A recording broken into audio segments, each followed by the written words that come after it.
Mesdames, Messieurs, bonsoir et bienvenue sur GFTV, la chaîne des meilleurs événements. C'est une édition spéciale de sport aujourd'hui avec sur ce plateau Monsieur Abraham Yapi, président de l'association Terre des Sports, qui va nous présenter son association. Avec lui, on va parler de plein de petites choses comme ça, avec une très grosse manifestation de cette association en perspective. Monsieur Abraham Yapi, bonsoir et bienvenue. Bonsoir et bonsoir à tous nos téléspectateurs. Voilà, donc je vais vous demander de vous présenter un petit peu, de présenter votre association et présenter également la commune dans laquelle va se passer cet événement. Alors, moi, c'est Abraham Yapi, je suis originaire de la Côte d'Ivoire et je suis enseignant et prof d'économie et gestion en région parisienne. Et ma passion, c'est le sport. C'est ce qui m'a conduit à être aujourd'hui président de l'association Terre des Sports, et qui est domicilié à Port-Bouët. C'est une commune qui est au sud d'Abidjan, qui est l'entrée de la Côte d'Ivoire, là où se trouve l'aéroport international de Port-Bouët, et où la France a une grande représentation qui est la base militaire, autrefois dit base du 43e BIMA. Et c'est une commune, une belle commune où vraiment les gens vivent en parfaite intelligence, quelles que soient leurs origines. En fait, c'est le miroir sociologique de la Côte d'Ivoire. Et Port-Bouët, c'est cette ville-là qui nous permet aujourd'hui d'organiser les Jeux de l'amitié pour la 4e fois. Donc, c'était un grand événement multisport.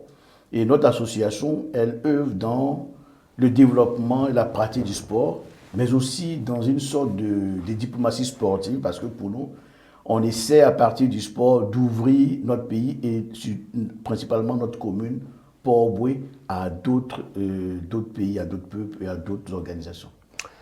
L'association est basée en Côte d'Ivoire, précisément à Port-Bouët. Et vous résidez en France. Comment vous faites pour gérer cette association et puis mener une grosse action telle que celle qui arrive sous peu? Alors bon, aujourd'hui, nous avons la chance peut-être d'être dans l'ère de l'information, donc où les canaux Internet, les canaux multimédia sont développés. Donc, on a cette facilité d'échanger avec les membres de l'association sur place. Et moi, ma fonction d'enseignant m'offre une possibilité quand même de bénéficier des vacances et de me rendre au pays. Mais le plus grand travail est fait sur place par nos amis en Côte d'Ivoire. Je vais ici profiter de ce micro pour saluer notre secrétaire général Alain Ossoro, qui est le coordonnateur de toutes les activités qu'on fait sur place. Un petit clin d'œil aussi à l'enfant Z, à Saint-Clair et à Cyril Djedje. En fait, je cite des noms parce que c'est des personnes, vous voyez, qui bossent. Qui font vivre l'association au quotidien. Voilà, et tu bosses pour un gros événement, normalement, qui demande une grosse logistique. Voilà, c'est un clin d'œil à eux. Et nous sommes en permanence en collaboration avec d'autres associations pour réussir ces genres d'événements. C'est vrai, bon, vous anticipez sur ma prochaine question, c'est vrai que, voilà, exactement, vous avez des associations partenaires sur l'événement qui arrivent.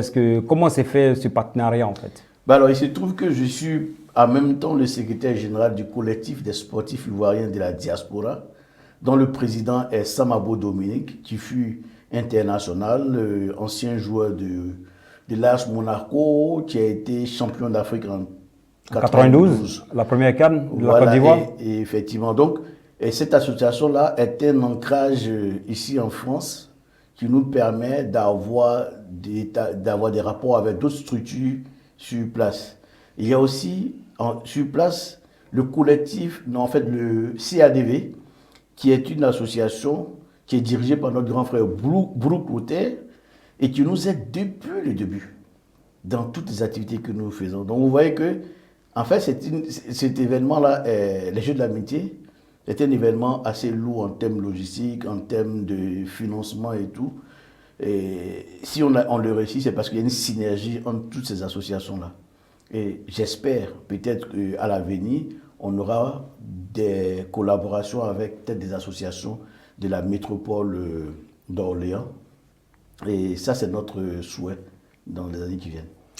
Elle existe depuis combien de temps, cette association? Alors, Terre des Sports existe maintenant depuis près de 5 ans.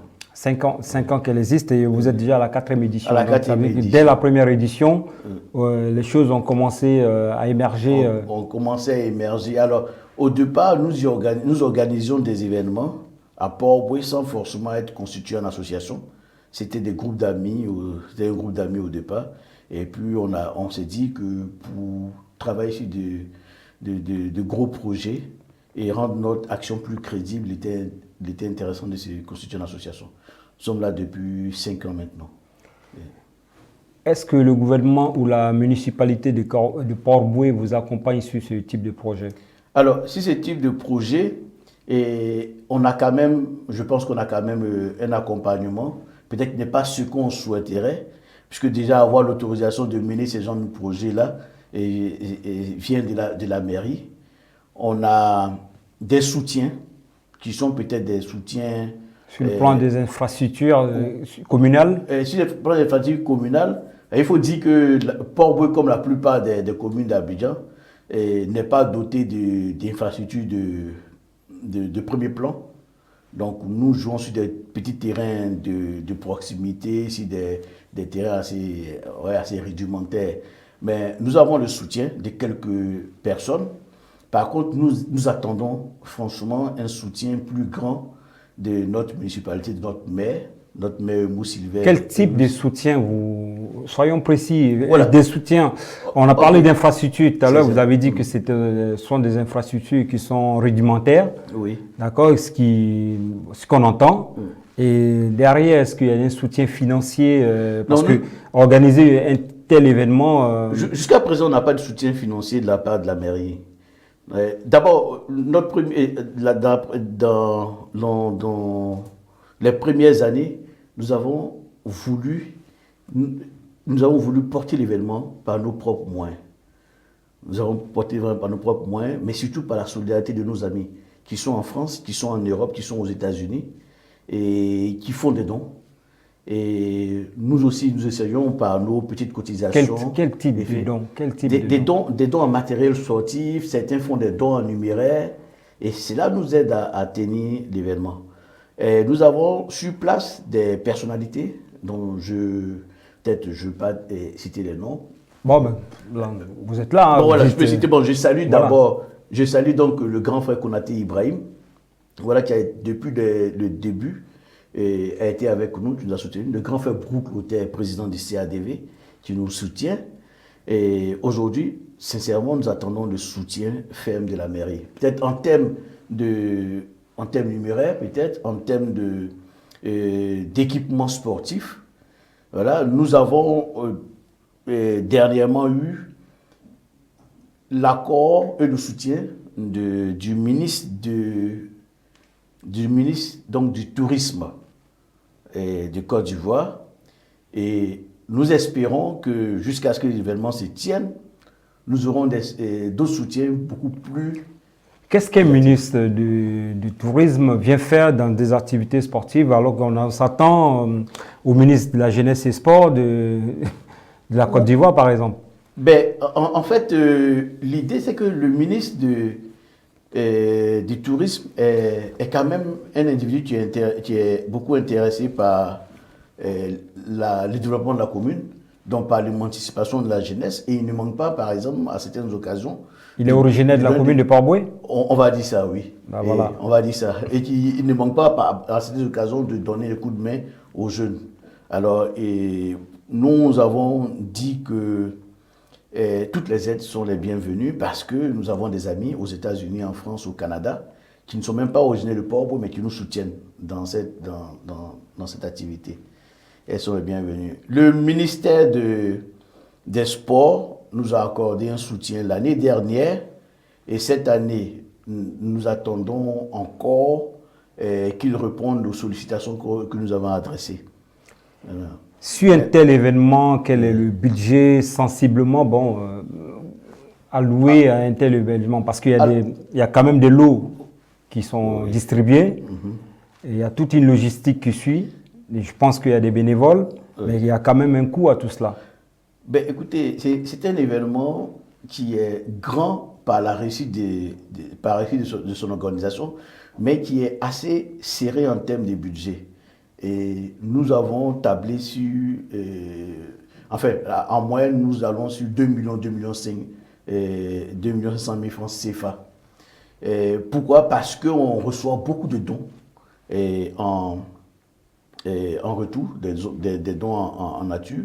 On reçoit beaucoup de dons en nature, donc ça minimise les coûts d'organisation. S'agissant des dons, il y a une personne ici que je veux saluer de manière exceptionnelle. C'est une sœur à nous qui vit au Luxembourg, qui se nomme Estelle Massé, qui est la grande sœur du footballeur international Mas Gradel. Elle qui nous apporte un soutien, franchement, qu'il faut saluer aujourd'hui. Et elle a même accepté que le cross féminin porte son nom. Donc, c'était pour elle une occasion de permettre aux femmes et aux filles de s'exprimer dans ces événements-là. Donc on va rester dans ce que vous venez d'évoquer. On va parler des différentes disciplines qui seront à l'honneur sur ce tournoi. Alors, il y a d'abord la discipline majeure, c'est le football de moins de 18 ans, de moins de 13 ans, pardon. Football de moins de 13 ans. Qui porte aujourd'hui le nom d'un jeune président du club, du nouveau club de Port-Bouët FC, Serge Aubou. Et il est donc le nouveau parrain de cette discipline-là. Alors, au football des moins de 13 ans, nous avons aussi... Combien de clubs Nous avons 8 clubs. Qui compétissent. 8 clubs qui compétissent. Voilà, c'est plus facile pour nous de gérer une compétition en 2 semaines. Et ces clubs viennent essentiellement de Port-Bouët ou sur tous les districts d'Abidjan? Alors, au départ, ces clubs venaient seulement de Port-Bouët. Et nous sommes ouverts à d'autres clubs qui viennent d'ailleurs. Et nous avons, dans cette compétition-là, le trophée Yo Martial, qui est un trophée qui permet de rendre hommage à un grand entraîneur ivoirien local, qui a été le premier à remporter la Coupe d'Afrique des Nations, et qui est un exemple de sacrifice, en fait, pour nous. Voilà, quelqu'un qui est parti en Coupe d'Afrique avec son simple traitement de fonctionnaire et qui a remporté une grosse victoire. Alors, sur le football de moins de 13 ans, nous avons aussi un trophée du meilleur buteur qui porte le nom d'un grand frère de la communauté privée. Après le football de moins de 13 ans, nous avons un cross féminin. Et le trophée est dédié à Estelle Mas, qui est un exemple de réussite. Et sa vie est un témoignage pour nos jeunes sœurs. Et nous introduisons cette année le badminton aussi pour les filles. À côté de cela, nous avons le jeu de pétanque pour les hommes. La pétanque à Port-Bouët, c'est quelque chose. La pétanque à Port-Bouët, oui, ça se joue déjà à Port-Bouët depuis très longtemps. Oui, c'est pas nous ça... qui l'introduisons déjà. Voilà. Et maintenant, ce qu'il faut comprendre, c'est que les jeux de l'amitié, ce n'est pas seulement pour les enfants, c'est pas seulement pour les jeunes, et c'est aussi pour les adultes. Et donc, il y a un tournoi de Maracana qui est ouvert aux vétérans de plus de 35 ans. Alors, un événement particulier qui est la journée d'éveil à la citoyenneté, qui montre effectivement que nous ne faisons pas le sport pour le sport, mais nous voulons que le sport soit un tremplin ou un ancrage social et sociétal qui permette à nos enfants de prendre conscience de leur responsabilité dans la société. Du coup, nous avons introduit la journée d'éveil à la citoyenneté. C'est pendant cette journée-là que les enfants découvrent le fonctionnement de certaines institutions et de certaines entreprises publiques et privées en Côte d'Ivoire. Ok. Quand on parle de toutes ces choses-là, est-ce qu'à chaque discipline, les récompenses viennent de qui en fait? Si on prend... Voilà. On a parlé du football, oui. On a été très précis, et les autres disciplines, moins... Alors, donc, pour le badminton, je disais que c'est cette année que nous introduisons le badminton. Mais il y a un trophée au bout quand même. Il y a un trophée au bout. Et vous espérez combien d'équipes en fait? Au badminton, on espère ce sera des compétitions individuelles. Des compétitions individuelles, donc ce sera... Il n'y a pas de doublettes Non, pour l'instant, pas de doublettes. Puisque en fait, les jeunes filles ne savent pas ce que c'est que le badminton en Côte d'Ivoire. C'est une découverte. C'est une découverte et donc nous allons procéder par une séance d'initiation au départ. Et pour l'instant, nous n'avons pas encore décidé d'attribuer ce trophée à quelqu'un, mais nous espérons nous-mêmes financer et quand même les récompenses. Vous apportez les équipements depuis la diaspora? Voilà, nous avons déjà fait rentrer 2 kits de badminton à Abidjan et accompagné de plusieurs raquettes et des volants et tout. Après, chaque jeune fille viendra avec son équipement. Et c'est une occasion, peut-être que si on a des donateurs qui voudraient bien nous donner des baskets, des shorts, des t-shirts pour les filles, mais on sera heureux de... Mais pourquoi vous avez axé le badminton essentiellement sur les jeunes filles, pourquoi pas les garçons aussi? Ben, C'est pas réducteur, ça? C'est qu'on a compris, en fait, c'est que on est parti d'un constat. En Côte d'Ivoire, il est difficile d'avoir des équipes constituées de filles pour les sports collectifs. Et du coup, avant que, pour ne pas les léser, on essaie de leur faire partie, on fait de leur permettre de participer à des compétitions, soit des compétitions, peut-être des compétitions individuelles. Voilà pourquoi est-ce qu'on préfère que les filles jouent le badminton et les filles fassent le cross et tout. Mais attention, l'année dernière, l'intelligence que ces filles ont développée pendant le cross nous a franchement surpris. Parce que nous avons fait un cross avec une sorte de jeu de piste. Et les filles ont été très efficaces. Tant physiquement que intellectuellement. Tant physiquement qu'intellectuellement. Alors donc, on s'est dit, mais nos petites filles sont là. Elles ont envie de participer à des compétitions sportives. Elles ont envie de s'amuser comme les jeunes garçons. Il ne faut pas qu'on soit toujours limité au football et au maracana et tout. Il faut leur donner une place.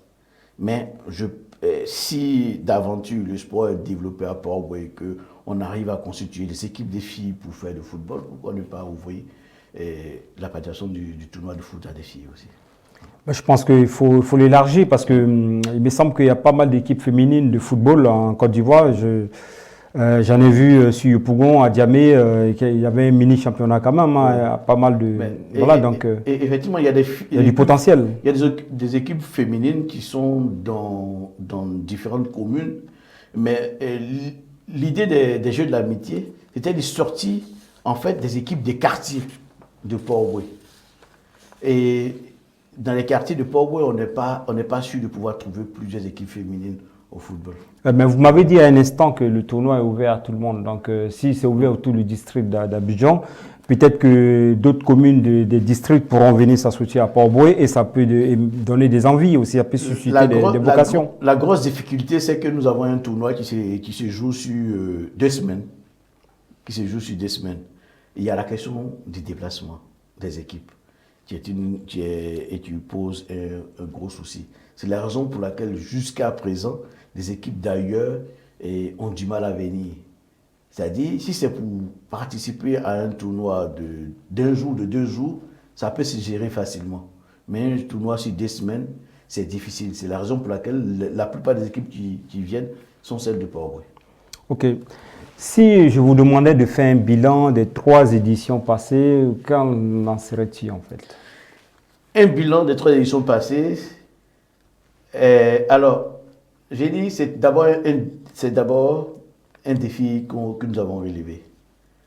C'est un gros défi d'organiser des compétitions sur 2 semaines avec des moyens très modestes. Ça, c'est un premier défi. Deuxième défi, et deuxième bilan que nous avons relevé, c'est que les jeunes n'ont pas suffisamment d'occasion de s'exprimer, n'ont pas d'espace pour s'exprimer, n'ont pas les moyens de s'exprimer. Même pour jouer au football, qui est un jeu, on va dire, populaire, qui est un sport populaire, nos jeunes ont des difficultés. Il manque d'espace de jeu, il manque de terrain de jeu, il manque de matériel de jeu. Et par contre, l'engouement ne faiblit pas. Et si je vous demandais de faire la chose dans l'autre sens, c'est-à-dire que de voir les autorités municipales ou les autorités concernées pour déjà mettre des infrastructures et ensuite amener les jeunes à pratiquer le sport dans de meilleures conditions. Oui, mais pour l'instant, je pense que ce sont des attributions qui sont un peu au-delà de nos compétences. nous les appelons de nos voeux. Ce n'est pas seulement la situation de Port-Boué. À Abidjan, rares sont les communes qui ont, enfin on va dire le ratio même entre les populations des communes d'Abidjan et puis le... Non, je vous arrête un peu. Je vous pose cette question. Oui. Je vous pose cette question parce qu'on s'est dit, au bout de 3 ans ou 4 éditions, on a quand même de la matière à le poser devant les élus pour dire, voilà, on fait telle ou telle chose, ça marche bien, par conséquent, il nous manque telle chose. Est-ce que pour les prochaines éditions, vous pouvez nous mettre à contribution, enfin à disposition des infrastructures dignes pour que les jeunes puissent s'exprimer? Déjà, nous le faisons toutes les années. Nous leur déposons un dossier. Et vous avez des retours? Nous leur déposons un dossier bilan et nous leur déposons des doléances, nous leur déposons des invitations. Okay? Les retours sont plus ou moins timides. Ça, je le dis. Et pas parce qu'on nous ferme les portes. D'où vous avez le micro là, je vous pose des questions, ressortez les choses. On nous ferme les portes. Maintenant, après, demander de mettre en place, de mettre à notre disposition des infrastructures, c'est une question qui est liée à la politique de la ville. De la ville. Ben, je pense que pourtant Port-Boué n'est pas lésé par rapport aux autres communes d'Abidjan. Vous avez cité tout à l'heure le port, et puis il y a pas mal de... Il y a la société de raffinerie qui est sur place, il y a plein de choses. Vous pouvez aller vers les... Je dis, ça va au-delà des jeux de l'amitié. Nous qui avons la possibilité, par exemple, de travailler sur des dossiers marketing et management du sport, on peut peut-être proposer à la municipalité de les accompagner dans, par exemple, la mise en place des programmes de naming, et pour pouvoir peut-être se faire financer des infrastructures par des entreprises sur place et tout. Ça, c'est autre chose. Mais parce qu'en fait, pour nous, d'abord, l'espace manque pour pratiquer le sport. Et bon, là, il faut dire, nous sommes à Port-Boué.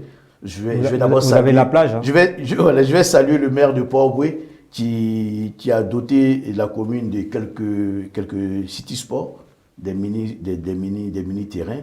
C'est déjà une bonne chose. Voilà. Il faut en faire plus. Il faut nous trouver des vrais stades de football. Il faut nous trouver des espaces où les jeunes peuvent s'exprimer.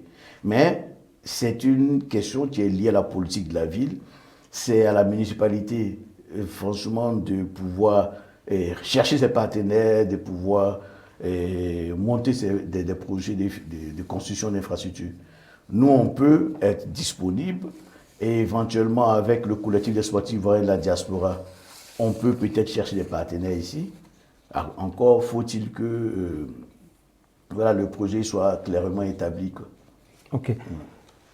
Les Jeux, c'est de quelle période? Du 17 Du 17 juillet au 31 juillet. Ok. Est-ce qu'il y a possibilité d'avoir globalement le programme en fait? Alors, les Jeux commencent le 17 juillet avec une cérémonie d'ouverture, un match d'ouverture du tournoi de football. Et alors, le 18 déjà, ça sera le tournoi de Petit Poteau. Tu portes le nom du groupe Clotaire sur la place de la Caritas. Le 23, c'est la journée d'hiver à la citoyenneté. Le 25, nous avons la journée des vétérans du tournoi de Maracana. Et après ça, le 30, donc durant toute cette période-là, du 17 au 31, on aura la compétition de badminton tous les jours. Et puis le 31, on aura la grande finale et puis la récompense pour tous les acteurs. On aura la finale de la pétanque le 25 aussi, le jour des vétérans. Et on espère, actuellement, nous sommes en discussion pour introduire en dernière minute une compétition de jeux des dames. Voilà. Et puis le 31 juillet, à côté du sport, il y aura aussi des activités culturelles, de la danse, de la musique, des prestations d'artistes. Monsieur le Président, votre mot de fin? Alors, j'invite donc les populations de Port-Boué, les populations d'Abidjan à venir fêter avec nous parce que les Jeux de l'amitié, c'est une fête. J'invite nos autorités, celles de Port-Boué déjà, à nous soutenir et à nous ouvrir les portes de la mairie. J'invite le ministre du Sport à venir et à nous apporter un soutien franc parce que c'est dans le sport de bas niveau, donc le sport de masse, que nous préparons les champions de demain. Voilà. Ok, Monsieur Abraham Yapi, merci d'être venu sur ce plateau. Et puis, c'est une édition spéciale sport sur UGF TV, la chaîne des meilleurs événements. Quant à nous, on vous souhaite un plein succès pour votre événement, qui se passera du côté de Port-Bouët à Abidjan, du 17 au 31 juillet, d'accord. Et on souhaite plein de bonheur comme ça et que cette édition sera meilleure que celle qui vient de passer. Et bon, quant à nous, chers téléspectateurs, on se retrouve pour d'autres programmes. Restez connectés sur la chaîne UGF TV, la suite de nos programmes dans la continuité des meilleurs événements. UGF TV au cœur de l'actualité de la métropole. Suivez-nous 24 heures sur 24. 24 heures sur 24. Pour ne rien rater, téléchargez notre application UGF TV sur Google Play ou allez sur notre site ugftv.net pour suivre l'actualité en direct.